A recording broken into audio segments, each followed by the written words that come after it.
So today I'm tying up a Carrie Stevens pattern. This is called the Carrie's Fancy.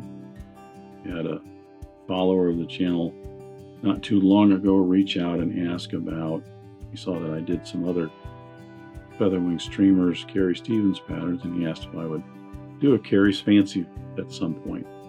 I've been wanting to get back into doing some more Carrie Stevens patterns and featherwing streamers. I thought this would be a nice one to start out with.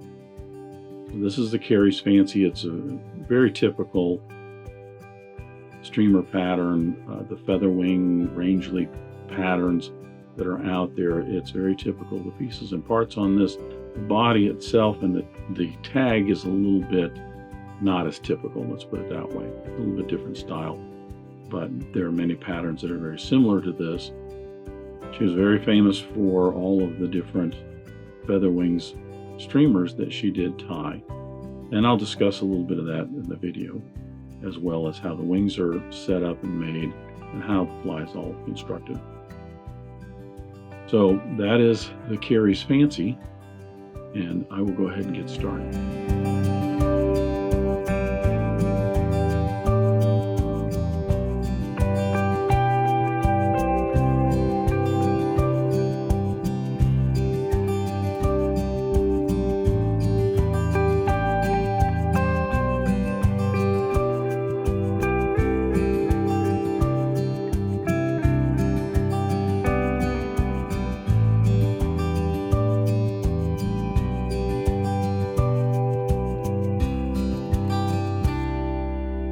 I'm going to start the Carrie's Fancy with my hook on the vise. This is a Partridge CS15. It's a extra long shanked hook, classic for these long featherwing streamers. This is a size 4. Go ahead and debarb the hook.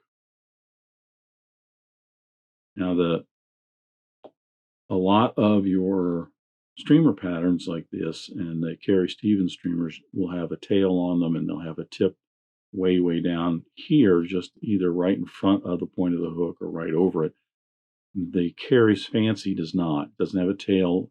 It has what they call a tag, but it's a very long tag and a short, I shouldn't say short, but about equal length fluorescent body on it. So because it is not fluorescent, floss body, that's what I meant. I'm using a red Danville floss on that. Because of that, I'm starting out with a white thread. This is a this is a UTC Ultra thread and a 210 denier in white. And I'm using the white because of the floss body. I'm going to start this just right behind the eye of the hook a little bit. And I'm going to start wrapping this down. I want to put a nice base layer on here. I'm going to show you a little trick if you're having difficulty, especially on a long hook like this, getting those wraps right next to each other. Leave your tag end of thread attached and hold it in your left hand. And notice that every time I wrap, it is coming across that tag end and sliding down right in front of, or I should say behind, the previous wrap. This is a real quick, easy way to get all those thread wraps right next to one another as you advance yourself down the hook shank. And I will point out that I'm using this large thread simply because I have to wrap this on. I have so many wraps to do. This is going to just make it a little bit quicker. Certainly, if you don't have a 210, you could use a flat wax nylon, Danville 3.0, something like that. Even if you have just the Danville 6/0, you could use that, but just keep in mind you're going to be wrapping a lot. Now I'm going to get maybe about 3/4 of the way down the shank here, cut away my tag end. I'm going to tie in the tinsel for the tip and the rib. The tinsel that I'm using is a metal tinsel. This is some old tinsel that I have from herders. It's a large tinsel. I would say if you're going to use the Danville Mallard tinsel for this, you're going to want probably a size 12, maybe even a 10, because it's just going to cover more real estate a little faster. I'm going to take mine, and at this point I'm going to tie it in along the shank of the hook, working my way back down, and I want to stop maybe, I'm going to say, quarter inch or so in front of the point of the hook. I'm not coming all the way down. I'll bring my thread back up.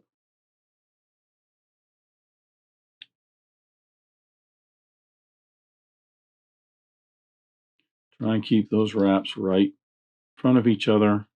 You could, if you wanted to, twist your bobbin and flatten that thread out. It's up to you. You'll probably find as you get about halfway up, you'll need to brace the hook with your other hand. But whatever this distance is, I'm going to stop about halfway, and that's where I'm going to tie in the body on this. As I said, for the body, it's a red floss. I'm using a Danville 4-strand in red. I'm going to use all 4 strands.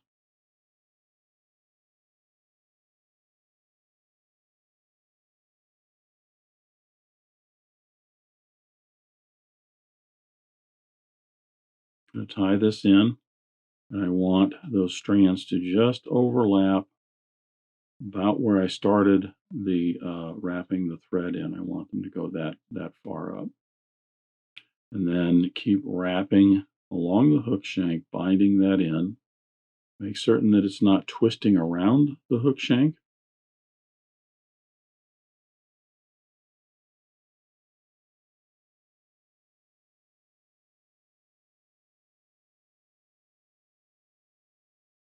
Now, because of the fact that there's no tail on this, it's very easy for me to apply the tinsel back here, which I'll start to wrap in a moment after I apply the body for my tip, my tag.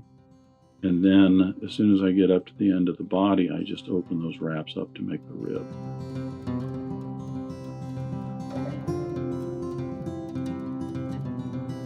So with that in place, I'm going to apply the body now. Then I will apply the tinsel for the tag and then the rib.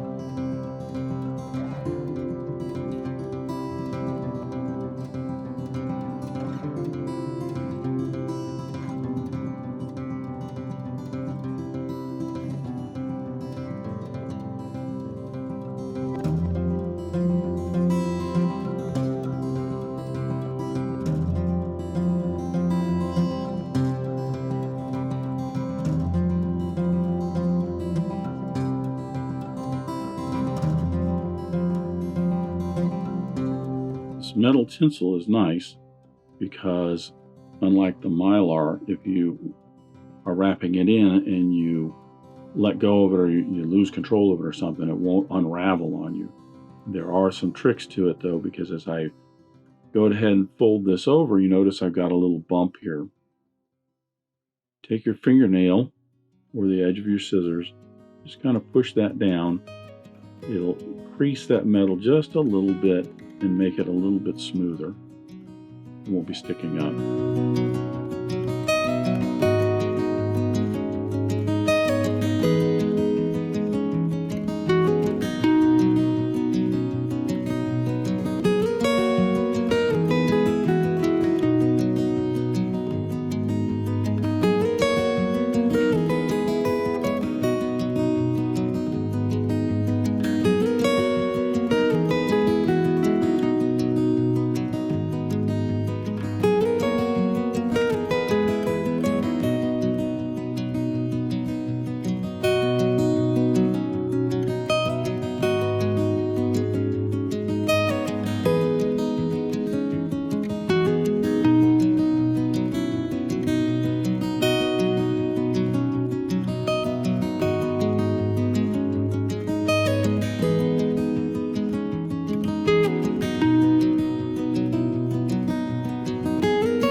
little bit of care because that metal can cut your thread.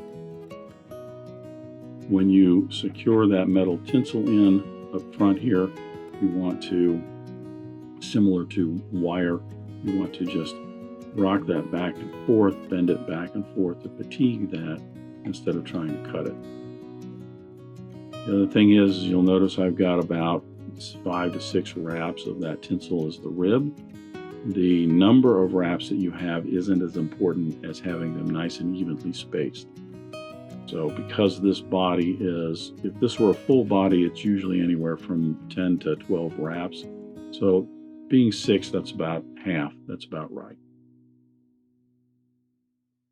So I'll bring my thread forward a little bit. I'm going to change over. I do want to double check, make certain that I don't have any gaps.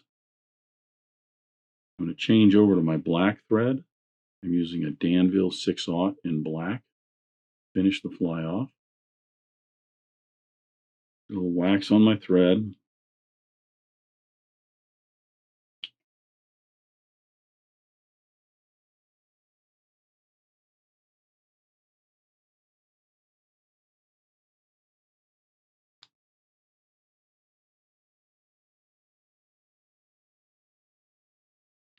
The Carrie Stevens patterns and a lot of these featherwing streamers have a much longer, more pronounced head on them.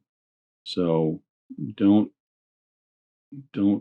crowd the eye of the hook, and don't be shy about tying in other materials a good, couple of eye lengths even behind the actual eye of the hook. Next, we're going to tie in our throat. The throat on the Carrie Special is just some blue Hackle. You could use some Schlappen if you want. I have some blue, nice hen that's been dyed blue that I'm going to use. I'm going to get a fairly sizable bit from one side, and I'll actually bring that together in a little bit of almost like it's ready to be tied in as a throat. But then I'm going to get some more from the other side and combine that.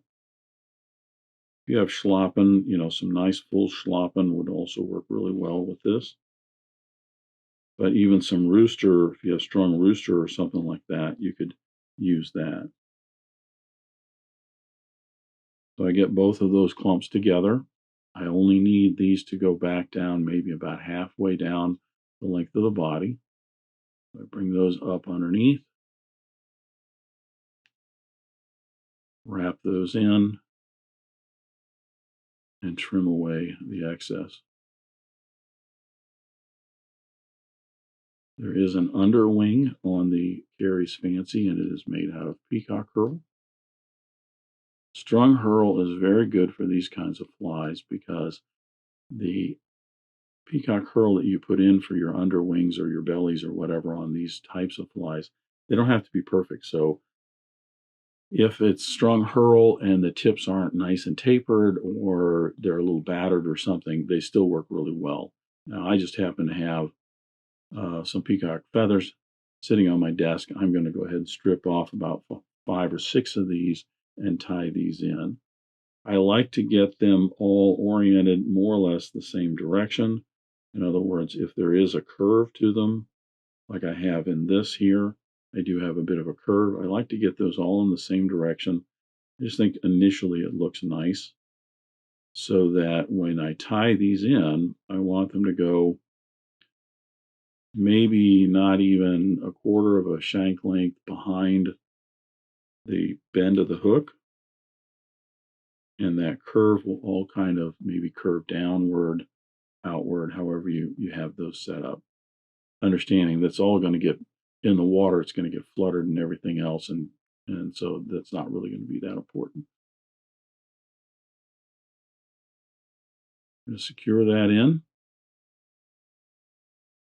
and trim away the excess. Okay.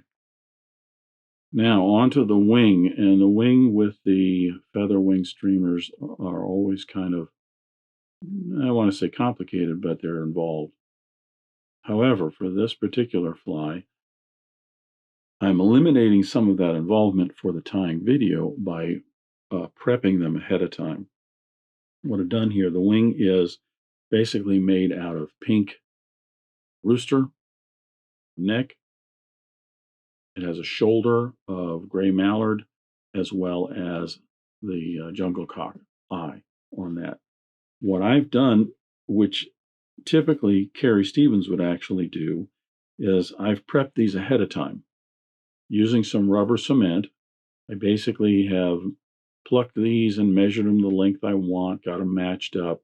Using some rubber cement right up under here, I've glued the two pink feathers together, let that set up, then come back and measure and get the gray mallard the way I want.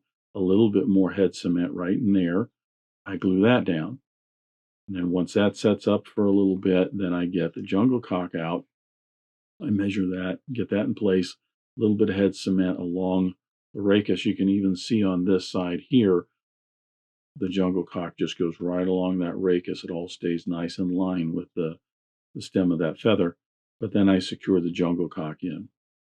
Now, as you'll see, none of the head cement shows on the outside. It all looks nice and clean. It helps. I'm going to be doing a number of Carrie Stevens patterns, and we'll elaborate a little bit more. But often, if you don't do this, when you tie those four feathers in at once, you can do it, but they end up kind of cockeyed or off to an angle or something like this. It's a little trickier.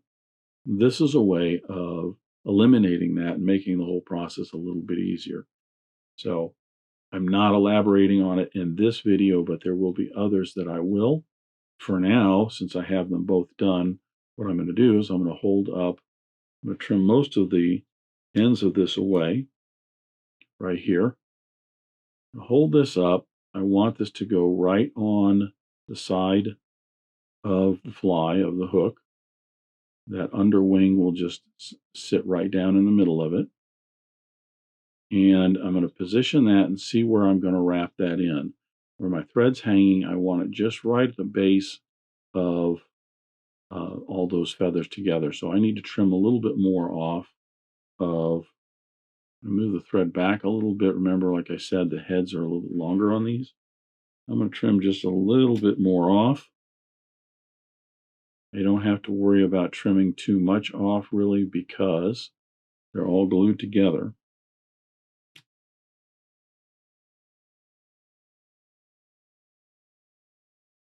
You could put both of these together and tie them all in at the same time if you want.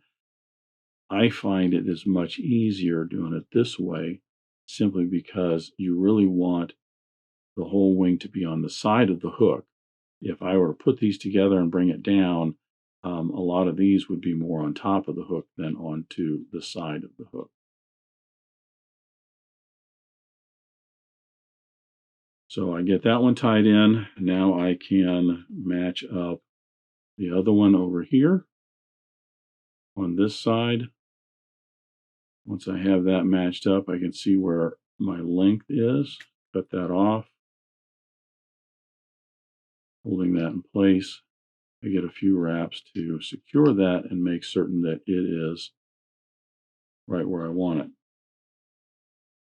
These will kind of cock up a little bit, so if the stems kind of get pointed a little bit up or they're not exactly straight along the hook shank, that's fine.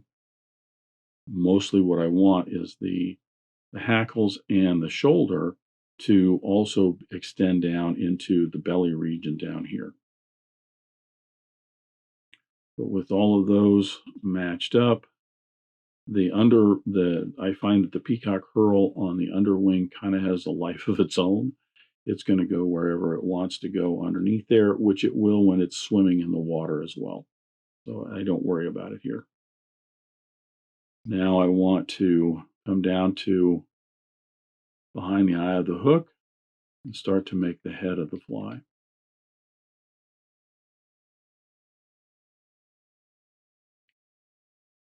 You could use, say, a 140 denier or maybe a Danville 3/0 up here for this as well. The 6/0's nice because it's nice and strong and it doesn't bulk things up. But when you are doing the head of the fly like this, it can get a little bit tedious. And then you break your thread.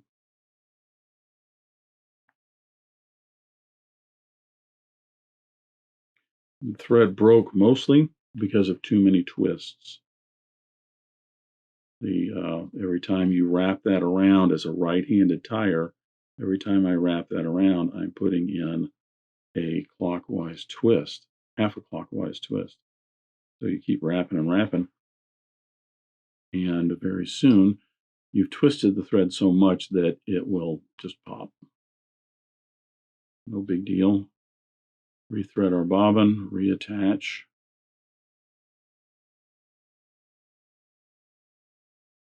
Trim this off. And back at it. And we're just smoothing this off so that we just have a nice smooth head. That's all. Almost there.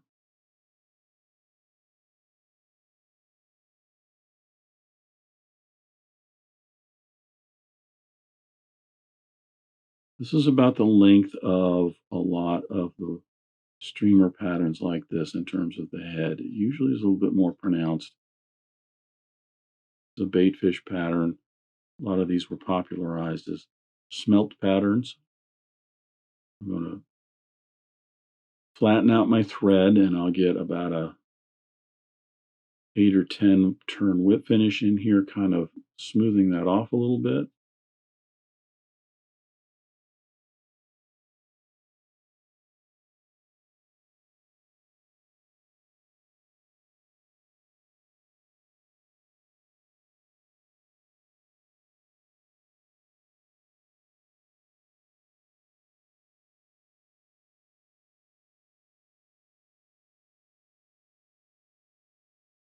So that just kind of fills in the gaps on that and smooths the overall head off a little bit there. And then before I put some head cement on there, one more step. Very common, not on all her patterns, but on many of her patterns. Carrie Stevens had a band of color in the head. Now, some people, there are patterns out there, and this is part of the reason for a more pronounced head, is they'll make that a little bit bigger and actually paint eyes on it too.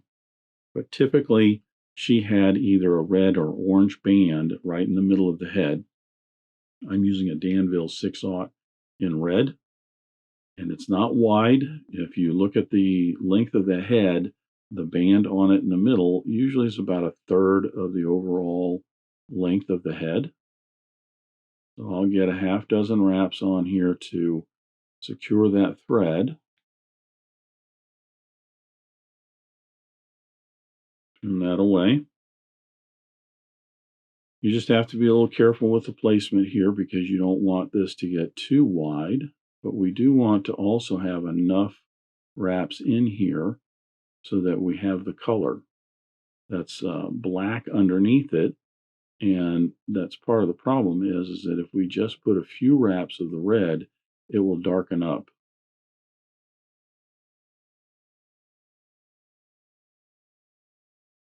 I want to make certain I don't have any stray wraps. That's good. And I will put in a 4-turn whip finish right on that band.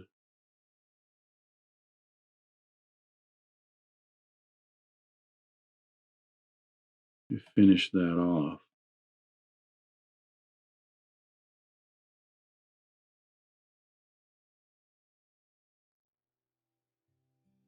Now I'll put some head cement on it.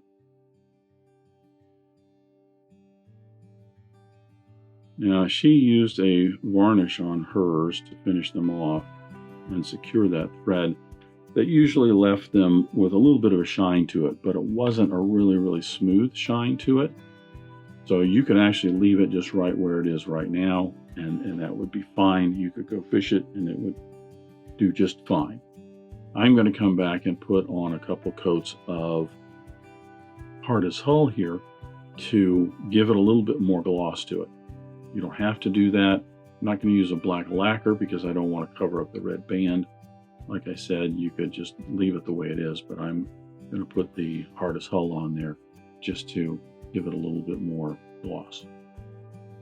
So that is the Carrie's Fancy, a very fun and interesting featherwing streamer. Very typical pieces and parts in the featherwing streamers in this fly. And if you're wanting to get into tying them, this is a fun one to get started with. Thanks for watching today. Thanks for joining me at the Vise today. I hope you learned at least a new pattern, if not a new technique, maybe a tip or trick here and there. If you have any questions about this fly or any of the techniques used in constructing this pattern, please leave them in the comments section down below. If you go to the trouble to ask a question, I'll go to the trouble to answer it. If you'd like to help dressed irons, please share this video with your friends and anybody you think that might enjoy this pattern. Until next time, remember, it's fly tying. If you're not having fun, then you're doing it wrong.